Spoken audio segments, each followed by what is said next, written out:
चंचला की मुक्ति, पश्चाताप की शक्ति।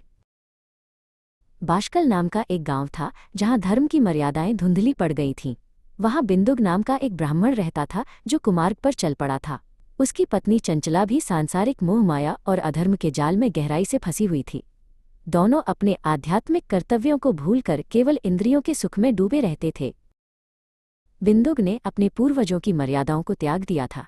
वो चोरी और छल कपट के रास्ते से धन जुटाता था और उसे व्यसनों में बर्बाद कर देता था। उसके लिए नैतिकता का कोई मूल्य नहीं रह गया था। वह केवल अपनी तृष्णाओं को शांत करने की दौड़ में लगा रहता था।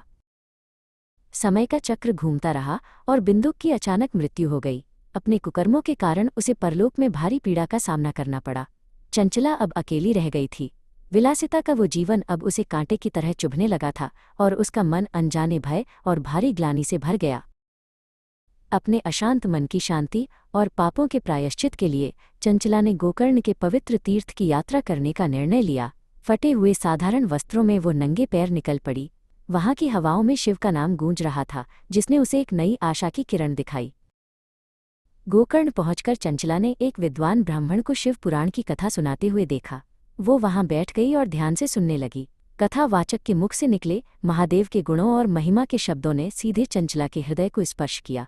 उसे पहली बार अपने जीवन की भूलों का एहसास हुआ। जैसे जैसे कथा आगे बढ़ी, चंचला का हृदय पश्चाताप की अग्नि में जलने लगा। उसकी आंखों से अश्रुओं की धारा बहने लगी।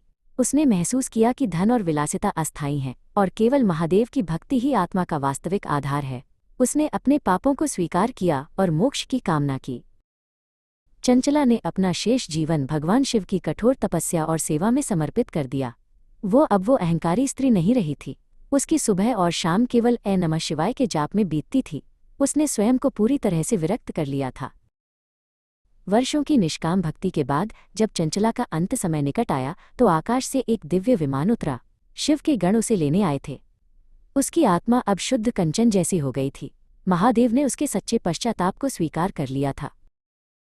जब वो शिवलोक की ओर बढ़ रही थी, उसने बिंदुक की प्रेतात्मा को कष्ट भोगते देखा।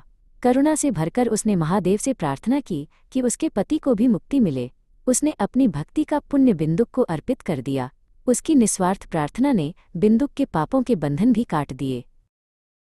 अंततः चंचला और बिंदुक दोनों दिव्य स्वरूप धारण कर भगवान शिव के परम धाम कैलाश पर्वत की ओर प्रस्थान कर गए। ये कथा हमें सिखाती है कि चाहे मनुष्य ने कितने भी पाप किए हों, यदि वह सच्चे हृदय से पश्चाताप करे और भक्ति का मार्ग चुने तो उसे मुक्ति अवश्य मिलती है।